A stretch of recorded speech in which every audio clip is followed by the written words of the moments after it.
So, welcome back to the Insurgent Mindset. I'm Rondo Moses. And I'm Matt Tice. This is a podcast about challenger thinking in a world shaped by disruption. In each episode, we explore the strategies and leadership mindsets that help businesses break from the pack and stay ahead in fast changing markets. You'll hear conversations, case studies, and insights from leaders who are applying these mindsets to thrive in this uncertain environment. Come find us on Apple, Spotify, and YouTube, or wherever you find your podcasts. We got a great one ahead of us today, Rondo. We're going to talk a little bit about this mega deal between Netflix, Warner Brothers, Skydance, Paramount. It's going to be very interesting. Yeah, talk about drama. I think this is a real drama story here.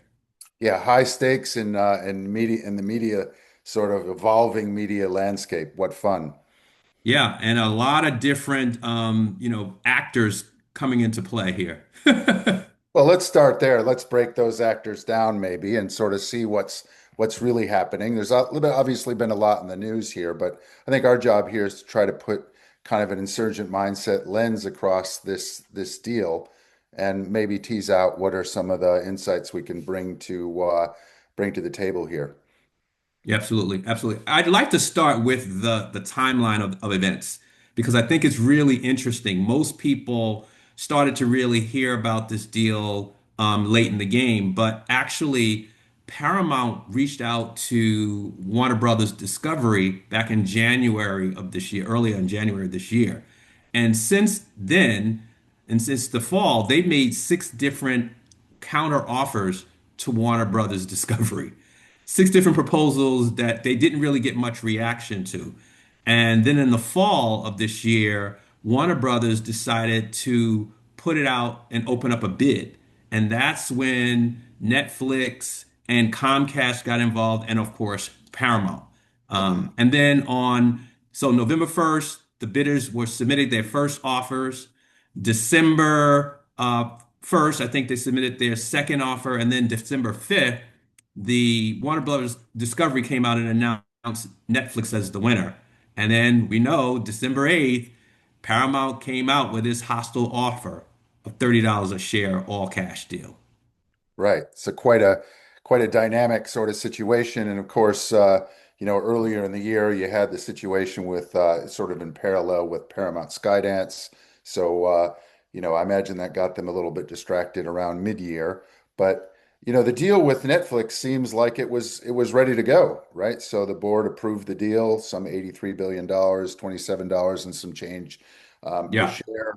Kind of a nice deal from a point of view of Netflix, certainly picking the eyes out of Warner Brothers streaming assets and kind of leaving everything behind. I think I heard a quote that Hollywood describing the remainder of those assets as shitco. So sort of very interesting. But it's sort of clearly the goal from a Netflix point of view is to consolidate their dominance in streaming, which is a very different goal. And I think it's interesting to talk about the contrast between what each of these parties is trying to accomplish here, because Yeah.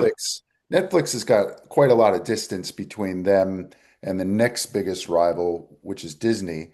But almost more than twice the size of a subscriber base than the next biggest rival. So Netflix, the early insurgent, clearly kind of has won the streaming battle, and now they're making money, and this is a good deal for them to consolidate that. But it really is about consolidating that leadership. It's not a disruptive play for them. It's partly, I think, defensive in a sense that these assets, as you pointed out, are on the block, and people, looking to take these assets on to take on Netflix, and Mhm. obviously Paramount Skydance would have that in their sights. But if you flip the script and sort of look at Paramount, Skydance, that's a totally different play because they want all the streaming assets and all the legacy and linear assets too. So that's really, that's a mega media empire play, which, would have felt familiar 10, 20, 30 years ago. Yeah. It's interesting. I mean, some could argue that Netflix's move was really a move from from an incumbent. because Netflix was is obviously the dominant player in the streaming space, 300 million subscribers. Depending on who you talk to in terms of market share, they can have anywhere from 20 in the US to 43 worldwide. It's the dominant player in the streaming space. And with, the Disneys and Amazon Prime and Apple, et cetera, coming after them, HBO included, wouldn't this be an opportunity for them to consolidate their position in a space where they're being attacked on all sides? So it's interesting. I think that some could say that, this was an opportunity for an incumbent, a company that's now an incumbent in this space of streaming to try to become more insurgent again.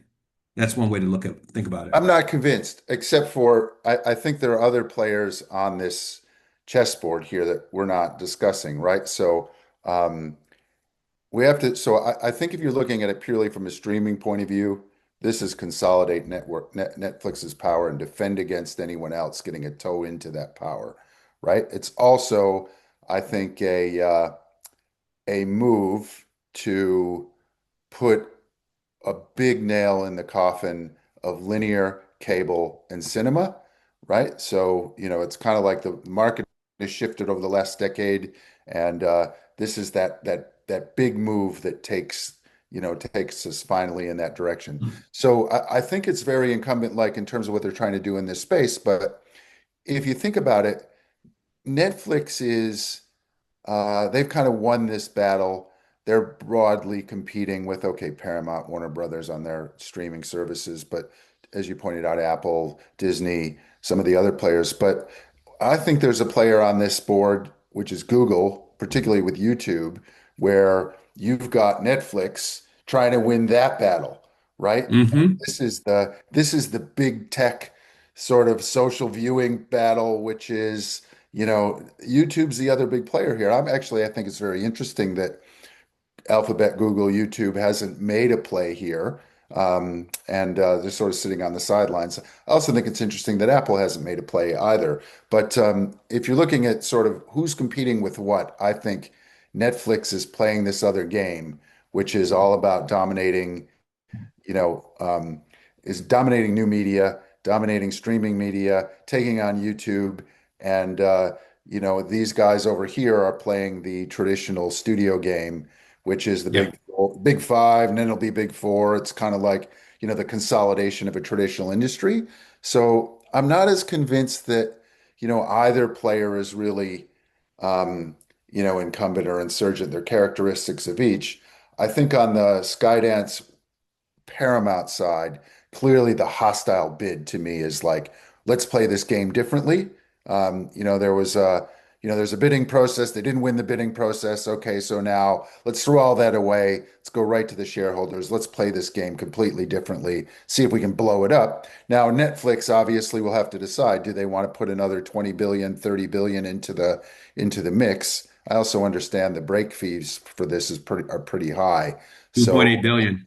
yeah, well, it's not just that, but if the Netflix deal doesn't go through, then in other words, it doesn't make it through the antitrust sort of legal proceedings, which are virtually inevitable, then I think they owe something almost close to 6 billion back to Warner Brothers. So there's a big kind of bomb that could go off there, and that's before we get into the government's involvement. So I just think the playing field here is much bigger than these three sort of players bidding for this one company.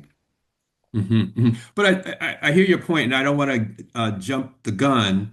But your point about YouTube, I think, is a valid one, and it's going to be an interesting one when we talk about some of the regulatory issues and challenges with these deals, both these deals. I do think we have to talk about the broader video space, including YouTube and TikTok, for example. Hmm. So, but I do think that the Paramount purchase would be more of the same, right? It's really sort of one is protecting the theatrical space. The other one seems to say, hey, we're really leaning in more to the streaming space. That would be the Netflix. And now it's going to be up to the regulator, the to decide whose deal actually goes through, you know, Yeah. ultimately. And I think before we get on to more of the same, I think it's it seems to be on the Paramount Skydance side that more of the same really is a bet that sort of creating more economies of scale in the traditional industry is where that value is going to be captured, right? Yeah. The sheer amount of debt this company is going to end up with at the end of that is a bit of a risky bet. I guess Netflix has a little bit of that too, but not as much. But I agree completely that it's much more marginal for Netflix, and partly by design because they're not taking all those assets. But there's a Right. huge overlap between the subscriber base of Warner Brothers as compared to Netflix. So, it's going to be marginal. Maybe they pick up 10%, 20% maximum additional subscribers. It's not going to Right. be enough to really turn the dial one way or the other, but it is going to be enough to kind of consolidate just that little bit more scale and creating that sort of depth of content that will make their moat much deeper. Now, Right. to your point about the regulatory situation, I think that virtually any other time in the last 50 years, any version of these deals would not go through, right? So I think it's virtually impossible to see how you couldn't view the acquisition from a Netflix point of view as monopolistic. Sort of, you're already the number one. You're going to consolidate that position quite significantly further into that territory. Disney, the others are going to be, falling further behind. And, that will be challenged in the courts. There's no doubt about it. Okay. Yeah. And the other deal, consolidating from five big players down to four, I think that's just on its face. If you look at we're not lawyers here, but I did have a look, and I just on its face that wouldn't meet any scrutiny any other time. So here we are. Both of the leadership teams of these guys are find themselves in the Oval Office, chatting up the Trump administration, trying to maneuver this deal. And it is interesting how all bets are off here. And I think there's a bigger question here about the consolidating power of these incumbents in many of these industries, where now you have a much, much lighter touch regulatory situation where many of these deals that previously would never have gone through are now on the table, and largely there's a there's a third bidder here, or not even a bidder, Yeah. but you're paying a little bit of money here, but then you're paying a lot over here to get these Right. deals through. Really strange. Well, one thing that's interesting, I do think that Paramount has the upper hand as it relates to the political advantage side because, Larry Ellison is very good friends with, President Donald Trump. And so and the president's son-in-law, Jared Kushner, has money in the deal. So does, the Saudi government, have money in the deal. Qatar, UAE have money in the deal. So there are a lot of political, because there are some people are saying, is that a concern? Shouldn't we be concerned about having, these other countries also be a part of the deal?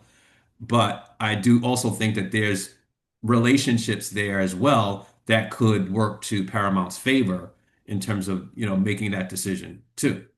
Sure. And at some level, you have to wonder who's making the deal here, right? So, I don't want to get into conspiracy territory on this podcast, but there are some of these assets, the CNN in particular, which are, a bit of a thorn in the side of the administration. So you kind of the complexity of these deals is really significant.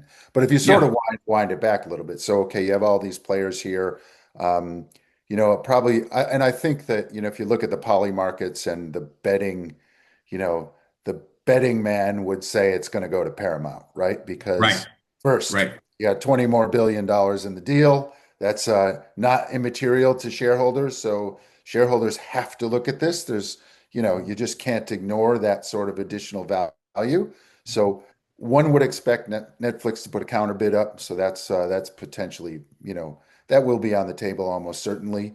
Um, and who knows if there'll be a third or even a fourth party in the deal. We'll see. But already you can see what's happening is that Netflix is off a little bit. The share price has crept up to almost $30, which is pretty close to the per share bid of Paramount. So, the market's betting on the Paramount deal. There's no doubt about it. I think that's where everyone sees this deal coming. But that's the way it stands here, 9 days ahead of the deadline. So we'll see The where deadline, that right? transpires, right? So um, I think it'd be interesting. Like we'll see. So I think counter off my bet is counter offer from Netflix, right? I don't see them walking away from that deal. Um, my second bet would be that this is a less bet. I would say that there'd be a small chance of a third party coming into the mix here. We'll see. Just to blow Mhm. things up, it'll be even more interesting. Um, but probably the deal will tip in Paramount's favor. So if you look at the deals just based on the number, 108 billion versus the 82.7 billion, certainly Paramount looks like it's the better deal cash money wise, right? But if you just think about the fact that the Warner board wanted to do a carve out of the cable channels, CNN, TNT, etc., which they valued at probably going to be $3 a share, and Paramount is saying it's $1 a share. Is it better value for the shareholders to take the Paramount deal as opposed to taking the Netflix deal and being able to spin off the cable business and sell that separately? Well, they don't call it shitco for nothing, right? So it's is it a better deal? From a shareholder point of view, it's really hard to argue that the Paramount deal is not better, right? It all adds up. You're free and clear. You get a full exit at $30 a share. That's a great deal for shareholders. Notwithstanding any kind of moral, ethical views you have about the future of news media or any of that kind of stuff, which may play a role in why Netflix was favored up front. So I'm not sure. But that shit sandwich of these legacy media assets, what are they going to do with that? Well, are they going to package it up and then resell it? Are they going to package it up and wind it down?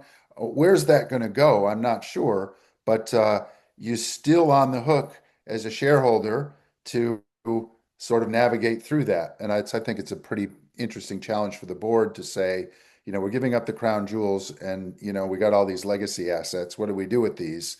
Now, there are some good brands in there, don't get me wrong, like Discovery and others that, Right, really storied brands, but they're cable brands, right? And right. while there are libraries of content there, I'm not sure where that's going to go. So let me push back. Why then did the board accept? The board has had six proposals for Paramount through the year, but they took the Netflix bid. Why do you think they made that choice? If that would be a better deal for their shareholders as opposed to the Paramount offer? Okay, so Rhonda, let's get a fact on the table, and I don't have this number in front of me. Maybe you know. What was the most recent pre-Netflix bid from Paramount, though?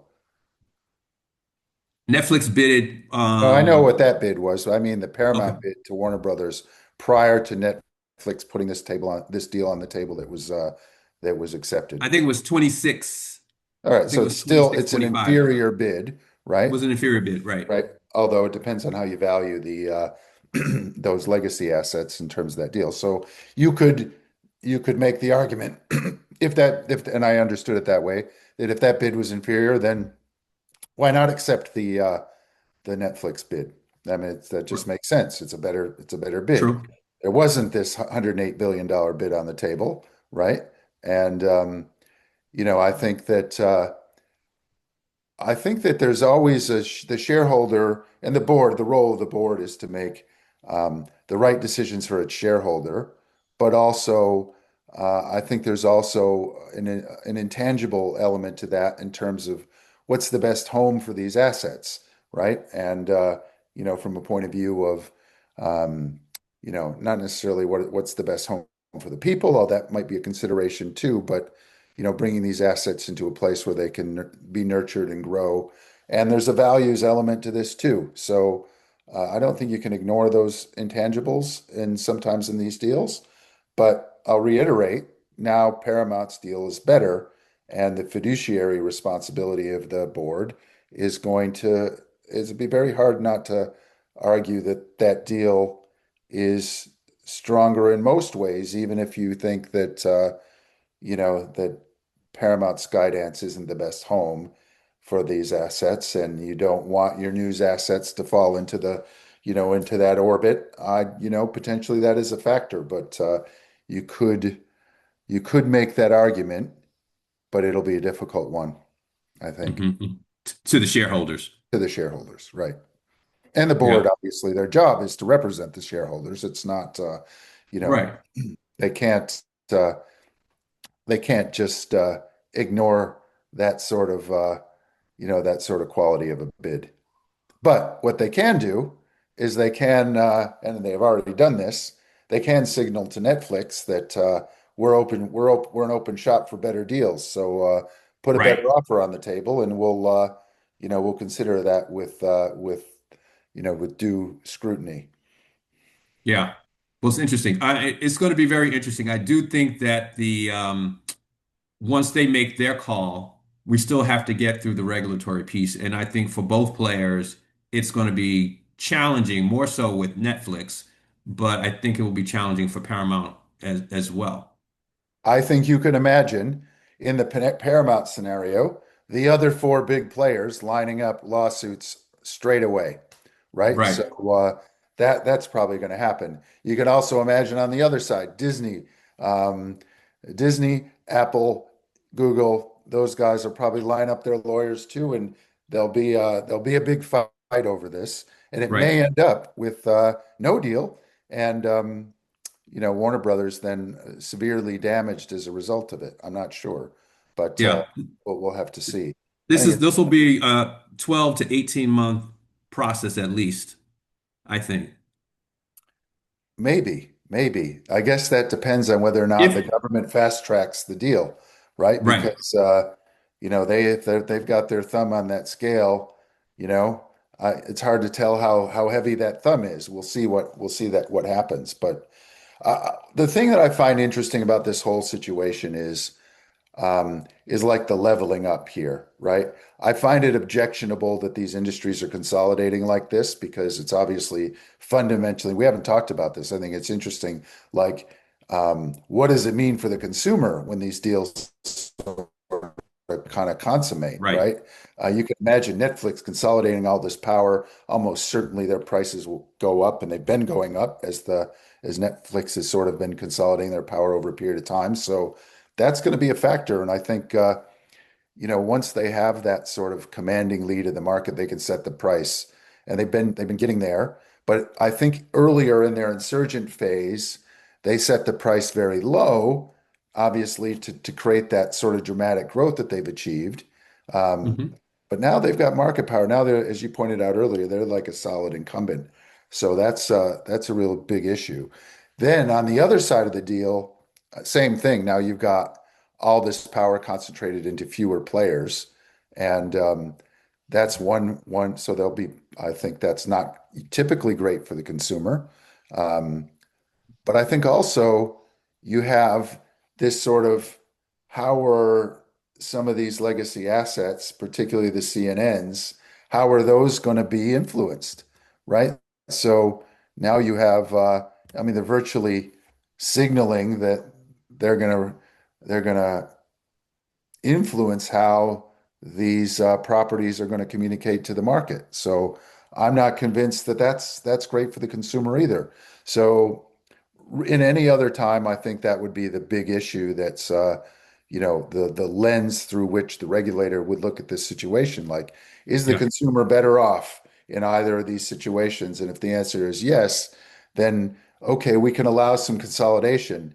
But if the answer to that is no, and I think probably in both cases the answer is going to be no, um, that consolidation wouldn't happen. But I don't think these are normal times, and I think you know.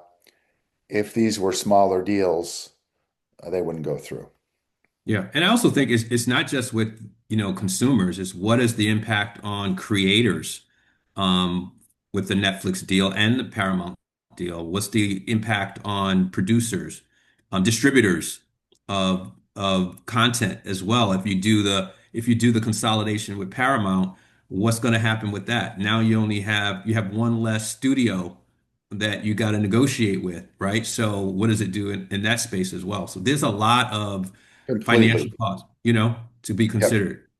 Yep. I think that's absolutely right. So, um, I think clearly that's going to be problematic for, the bargaining power of these entities is going to be almost unstoppable, right? So, yeah, no, not a good deal for creators or consumers, not a good deal for the general public generally. And Yeah. but one of these deals may go through, and we'll see with the adjustment. I just want to see what I really, really want to see what Google is thinking here, right? So, and to a lesser degree, Apple, because I think there was an opportunity here for Apple to make a big play to leapfrog Disney into the number two position here, and you know, really surprised that Apple hasn't made a play here. Now, I don't know what Hmm. their approach is. They've tended to be quite conservative on these things, but I am surprised. Huh. What about Amazon? Because from everything I've seen, Amazon and Amazon is in the Apple, number two. same thing, right? Like Yeah. for sure, Yeah. and even though Amazon likes to be likes to contract content from the likes of Warner Brothers, right? So Right. to some degree, Apple does the same thing. I don't know whether that vertical integration is part of their strategy, but you got to think that these guys are on the sidelines wondering. Both of them have the war chest to absorb a deal like this. Both of those companies, it's pretty lateral for Amazon, right? And Amazon isn't in, okay, that would take Amazon to the number three at least, number two position, right? Um, Yeah. I agree. Yeah, where are these players? So I think it would be incredibly interesting to see a last minute bid from the likes of an Apple and Amazon or a Disney. Why not? I don't think Disney would get it because I don't think that they probably haven't greased the skids enough, but the other two might. The other two might be able to do it. Amazon in particular. Amazon in particular. Yeah. Yep. Yeah. Mm. Interesting. So So yeah, I so mean, you'd have to see that being. I don't know. Also, it'd be interesting to see, like, if you did the math on subscriber overlap between, Amazon and Warner Brothers, and between Apple and Warner Brothers, because you have to imagine that the Venn diagram of these two things would be more like an additional 30 to 50% of subscribers as compared to the marginal 15% for Netflix. right. Yeah. So what's interesting is let's assume just for fun that Netflix is the one that moves forward somehow, and it's got to go under antitrust scrutiny. The argument is that the because of the what is it, the Clayton Act, Antitrust Act of 1914, that they would get into monopoly territory. So 30% or more of the market, that causes real serious concern. And with some folks saying Netflix currently has about, when you look at it just from the US, 20%, and HBO would have 15%, that would clearly put them at 35% and above what would be required. But that depends on how you look at the market, right? So Yeah, back to which your market are earlier we point, talking about? which Exactly. market are we talking about? So I think it's really interesting this concept that Netflix is really trying to position itself in more of the video streaming market, which would include YouTube and Exactly. TikTok. And so Yep. now it looks much smaller, Right. you know? And so to me, that like how you're positioning and how you're thinking about your market is something that insurgent companies, insurgent organizations do and do well. Yeah, well, Like you're that's how playing a you think different about game than everyone else, right? So you're playing a I'm different game than defining everyone my else. market differently, and Yeah. therefore, right? So, but at some point of scale, right, it's really hard to argue that Netflix isn't a subscription streaming business, right? Is it a is it a streaming content business? Like, is it a TikTok? I'm not convinced, but It's It's not, but if you think of it as the attention market, Yeah. right? The market for people's attention. And you just think about it. We have Right. all these different platforms. Like, which one are we going to use, right? Which one are we going to be on? Where are we going to spend our Mm. time? So if I'm looking at it, instead of thinking about it in terms of subscribers and thinking about it in terms of how much time am I spending on it, because you have people who have HBO subscriptions or net or more like HBO subscriptions and never use it, but Yeah. it came along in a bundle, so they have it. They pay for it through their bundle, but they don't really watch it as much. So I think the more accurate use of market share would be based on usage and how much usage do you have on HBO, Netflix, and some of the others versus just subscriptions. Because I don't think you have a lot of companies, you may have a platform, you have that subscription, but you don't ever watch it at all. So you're counting something that you're not actually really using, you know? I don't disagree with you, Rondo, and I think that that will be Netflix's argument in antitrust court, right? So for Right. sure, right?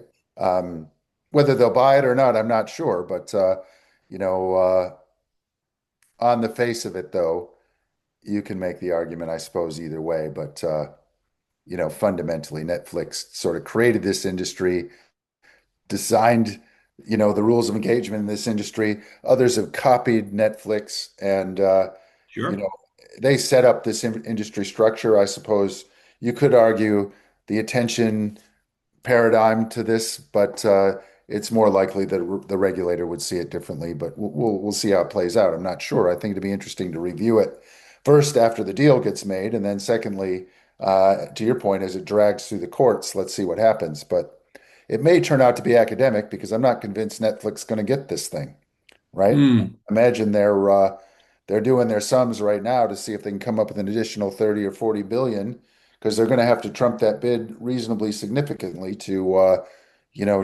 guarantee their and they may have to take all the assets too. That might be the other factor. They might just the board, the Warner Brothers board may be may change their view on the Shitco assets, and they may end up having to swallow the whole lot. We'll see.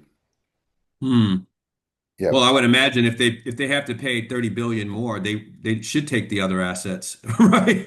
They're going to pay. They should take the other assets I and don't figure know. out what They're they're only going to worth a do. dollar. You said they just $1 to $3 a share. I'm not sure that's worth 30 billion, right? So that's really a question. And does Netflix want to find itself in the cable business, right? With linear media? For sure they don't, right? So No, they they would have don't. to find they would strip the content out of these businesses, and they would essentially probably starve them of oxygen, and they would die.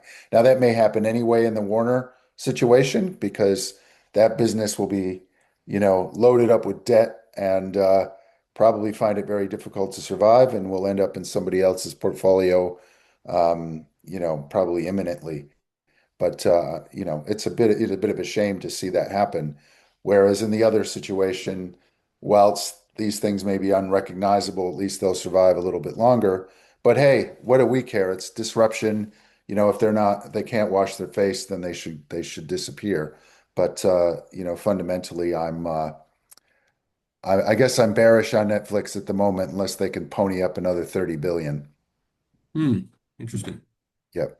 So very Interesting. interesting. So Rhonda, so like, are there any lessons for leaders in this situation? Right. So I think it's very interesting in what's happening. But if you're Yeah. a CEO looking at this kind of deal, I think a couple things immediately come to mind. I love your point earlier about, again, being really crisp about how you define your market. When everyone Yeah. else defines it this way, I'm defining it this way.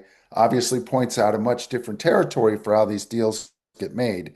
I think the second big one is, be bold, right? I see that the Paramount, hostile bid is like, well, we can't allow this to happen. Let's level it up, but be bold. Let's go to the Oval Office. Let's use our influence.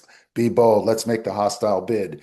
Be bold. Let's take all the assets. Like, let's go after this thing and recognize that perhaps this situation is, you know, uh, so dynamic that they can kind of influence the levers in lots of different ways. And I think it is always interesting. You sort of have leaders that are trying to do something that's quite myopic. And I would always try to challenge them is just how do you keep leveling up? How do you keep leveling up? Like, what's the bigger deal? What's the bigger opportunity? And even for small business trying to make deals, Mm, sometimes they're looking at these deals as like a discrete opportunity when, there's a heap of enterprise value to be captured by, taking a much broader look at the ecosystem and how these deals will affect that. So even if you're, a 30 or $50 million business trying to make an acquisition, you always have to be thinking about what's the bigger picture, and then, what's the lineup of these acquisitions to achieve your enterprise value goals. So I think this kind of a deal, which is so high profile and so strategic for a lot of different reasons from the different parties, I think can be really instructive. yeah. I think for me, the big one, when I look at Netflix is because I see that Netflix got in as a more of a defensive move once things opened up. So I think it's recognize when you've become an incumbent and figure out what your strategy is to bring more of that insurgent back into your business, which is maybe what they're trying to do with this, HBO Max offer. So that's one of the things. I also think, the other lesson here is understand, where your advantages are going to come from beyond just the traditional business advantage. So in this case, I think the political advantage is leaning more toward a Paramount, and I think they're leaning into that.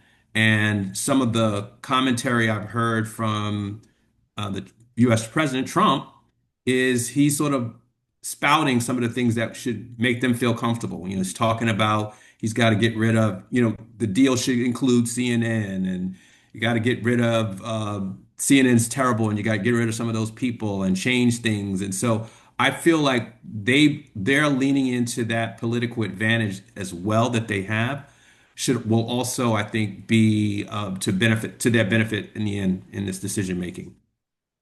Yeah, well, let's see. Well, it'll be interesting to see how it plays out, but I agree with you. I think it is interesting, particularly if we talk about next Netflix for just one more second, right? Hmm. They're saturating this market. Like, what is the pivot for them, right? They're the only ones really making any money here, so that's good. But they tried to pivot into gaming. That hasn't really sort of played out for them. It's like, what's the next big thing for Netflix? And I've always found Netflix interesting because they've really programmed themselves to maintain that pace of innovation and disruption. But Yeah. as they kind of max out and they're so big now, what is that pivot? To your point, this is incremental, this is marginal, this is, more of the same. It'll also be interesting if they do take these, they do take it over. Will they average it down? I don't know. I think it's all very interesting. So Netflix is clearly in now. They've graduated to the incumbent phase, and Yeah. we'll see what their behavior looks like. But you can imagine Reed Hastings sitting up in his executive chair role, saying, "All right, how do we, what's the next big play here?" And how do we blow up this market? I got to imagine that's the conversation in the boardroom. Let's get this deal done, but there's got to be a bigger picture here. Yeah, it's got to be a big. And here's the other thing too is like what's beyond streaming and theater? Like what is the next step? Because it seems like one side is saying that streaming is going to be the natural winner, is betting on streaming. The other side is betting on traditional theater as the future with, Yeah, Paramount saying we're cinema. going to Yeah. release 30 releases in one year and like really. But what's beyond that? Is there something Yeah, it's beyond that? literally resurrecting a dying sort of model. Right, And right, you know what I mean? Now we all enjoyed going to the cinema, but I got to be honest, I just don't do it anymore, right? Has to be something really good for me to bother. r- Or I do like to go occasionally to support our local cinema because I don't want it to shut down and turn into some sort of dinosaur thing with graffiti all over it. You know what I right, mean? So there is a right. bit of that, but yeah. But could it be like, the disappearance of vinyl records, right? So nobody is, but now you're starting to see a reemergence of vinyl in some cases and at a premium. Yeah. So I don't know. Is that what they're thinking? Is that the strategy that there will be this reemergence of theater? People want to go to the movies, and maybe they change the experience at the theater so that people want to go back. I don't know. It's not just going to be about what's on the screen. I think it's also got to be about that experience too. And it's not just going to be better popcorn, although the popcorn is better, right? Right, right, right, right. All right. Well, let's see. Well, this is really interesting, and I think we'd love to hear from our listeners in terms of what are the things on their mind. And I'd encourage us to do some homework. I really want to dig into Amazon and Apple on this and see where they go. It's interesting that they're Yes. on the sidelines. Yep. Right. Awesome. Well, good one, Rondo. I'd just like to encourage our listeners to find us on Spotify and Apple Podcasts, and of course on YouTube. And next week we'll have a short article version of this up on our website, insurgentsgroup.com, for you if you don't have time to listen to the whole video. Awesome. Very good, Rondo. Have a good weekend. And as we head into the holidays here, I think we'll have some more interesting news like this to talk about.